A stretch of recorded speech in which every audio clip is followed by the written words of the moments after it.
Morning! It is Magnus Hellberg here from Los Angeles with my daily dashboard update.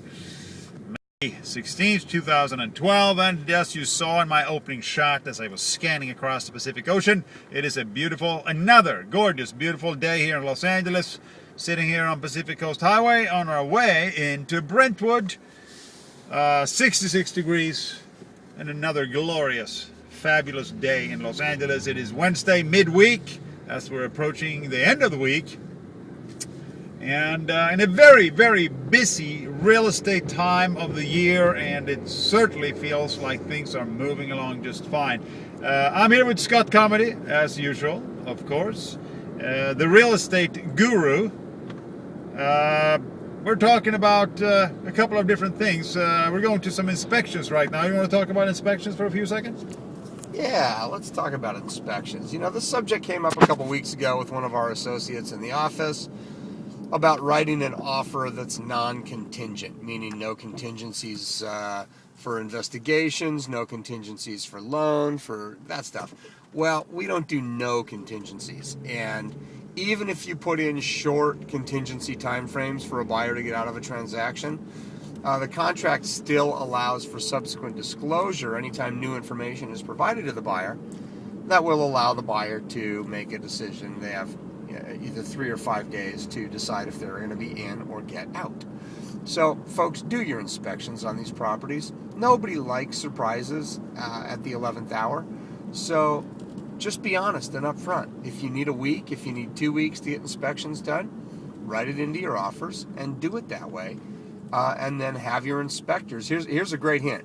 If you think you're getting ready to have an offer accepted, go ahead and schedule your inspections. Call your inspectors and tentatively schedule them. It doesn't cost anything.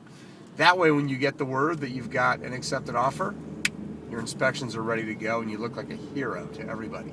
So, because nobody wants to drag out inspections. Buyers don't, sellers don't, agents don't, nobody does. So, that is my tip on inspections. Have them ready to go and make sure you can get them done in the time that you've written down.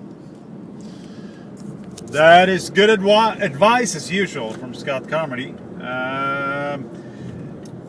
Yeah, well, there was something else that we were talking about. I forgot what it was now. Talking about goodwill. Goodwill, yeah, let's talk about goodwill, because that's really important to start out, at least, with a lot of goodwill. Yeah. Goodwill may be the only thing that ever keeps a deal together. And when you start off, I like to say, when you start off a negotiation, you've got a full glass of goodwill. And everything that you do that chips away at the other side may tip a little of that goodwill out of the glass. By the time that escrow closes, you need to still have at least a half a glass of goodwill. And sometimes you can gain goodwill by doing generous, nice things through escrow. But what happens is, and Magnus and I were talking about this earlier, frankly, buyers have become really arrogant over the last couple of years about transactions, and they tend to want more and more and more and more, and they don't understand. They have no empathy for the other side, and that erodes goodwill.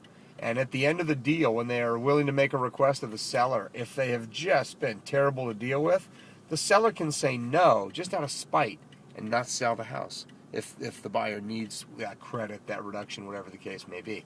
So, folks, remember in kindergarten we were taught to be gracious and considerate to the other side, you know, the people that we were dealing with. The same thing goes in real estate. This is not all-out warfare. This is with the goal to get everybody the best deal possible. And goodwill, if you don't have it in the deal, it will not close. I've seen more escrows cancel in the last 3 years than ever in my career, and it almost always comes down to goodwill and arrogance. So that's it. Yeah, I agree. And also, it's a pretty intimate process, the escrow process, and who wants to be in escrow with somebody you absolutely can't stand for like 30, 60, 90 days? God knows how long time it takes sometimes. Anyway, that's it. It's Magnus.Hellberg at thepartnerstrust.com and Scott.Comedy at thepartnerstrust.com, signing off from my daily dashboard update on May 16th, 2012. It is a gorgeous day as we enter into Pacific Palisades in Los Angeles. Have a great Wednesday, everybody. We'll see you tomorrow. Goodbye. It really is going to be a beautiful day today, folks. I hope you all enjoy it. Don't get so hung up on what's going on that you don't stop to smell the flowers. Take care. Have a great day. Thanks for watching. And goodbye.